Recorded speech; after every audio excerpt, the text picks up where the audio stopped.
At ito ang huling punto, kunin mo ang kaalaman mula sa mga ulama bago sila pumanaw. Mula kay As-Sunabihi, sinabi niya, annahu qila lahu mata hajart. Sinabi sa kanya, kailan ka naghijra?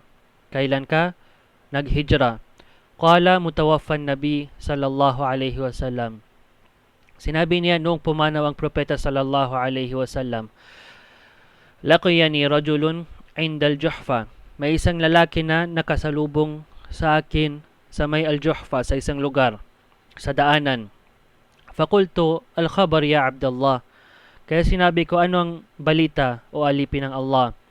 Faqala ay wallahi la khabarun tawilun aw jalilun. Kaya sinabi niya, oo, sumpa sa Allah, ito ay isang mahaba at malaking balita.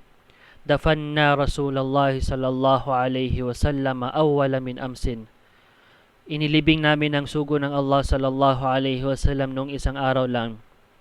So imagine natin ang tao na ito, iniwan niya ang kanyang lugar, papunta sa Madina, gusto niya maghijra, papunta sa Madina ng propeta sallallahu alaihi wasallam at para makasama niyang propeta sallallahu alaihi wasallam. Ngunit habang nasa daanan siya, pumanaw ang propeta sallallahu alaihi wasallam. At sinabi ni Al-Auza'i rahimahullah ta'ala, kharajtu ila Al-Hasan wa Ibn Sirin. Lumabas ako, naglakbay ako upang puntahan si Al-Hasan at si Ibn Sirin, yani Al-Hasan al-Basri at si Muhammad Ibn Sirin. At sila dalawa, namatay sila 110 ba'da al-hijra. Fawajadtu Al-Hasan qad mat. Ngunit nadatnan ko na si Al-Hasan ay namatay na. Wajadtu Muhammad Ibn Sirin maridan. At nadatnan ko si Muhammad Ibn Sirin na may sakit. Fadakhalna alayhi na'uduhu. Kaya pumasok kami sa kanya upang dalawin siya sa kanyang sakit. Famakatha ayyaman thumma mat. At nanatili siya ng ilang araw, pagkatapos ay namatay siya. At sinabi ni Affan, sinabi sa amin ni Hammad ibn Salama rahimahullah ta'ala, na sinabi niya, qadimtu Makkah wa Ata ibn Abi Rabah hayyun. Dumating ako sa Makkah habang si Ata ibn Abi Rabah ay buhay pa. Qala faqultu idha ana aftartu dakhaltu alayhi. Sinabi niya, kaya sinabi ko, kapag ako ay nakapag-iftar, papasok ako sa kanya. Puntahan ko siya after ako mag-iftar. Qala famata fi Ramadan. Sinabi niya, ngunit siya ay namatay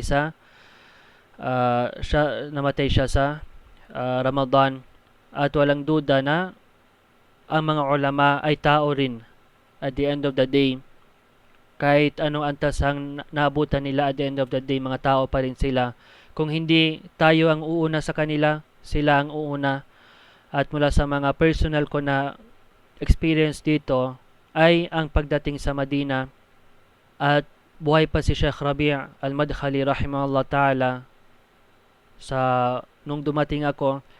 Ngunit ipinagbawal ng kanyang pamilya ang pagbisita sa kanya. Walang sino man na makakapagbisita sa kanya, kahit ang kanyang mga malalapit na mga estudyante tulad ni Sheikh Abdullah al-Bukhari hafidhahullah ta'ala. At last year, habang nasa Indonesia kami para sa Daura, dumating sa amin ang balita na pumanaw si Sheikh Rabi' al-Madkhali rahimahullah ta'ala at hindi ako nakapagkuha ng anumang benefit ng aral o hindi ko lang siya nakita in person.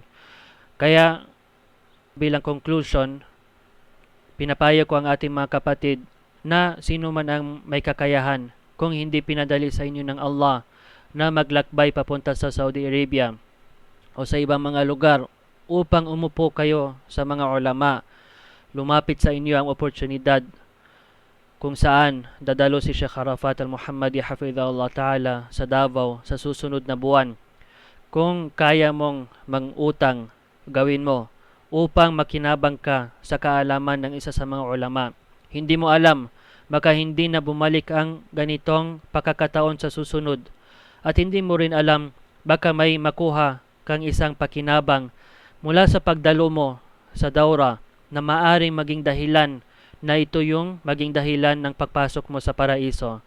At huwag ninyong hayaang linlangin kayo ni Shaitan at sabihin sa inyo na hindi kayo nakakaintindi ng Arabic, dahil may mga muhadara biidhnillah ta'ala na isasalin sa Tagalog, at kahit sasabihin natin na wala kang naintindihan, at the very least may matutunan ka mula sa pag-uugali ni Sheikh Hafidhahullah Ta'ala.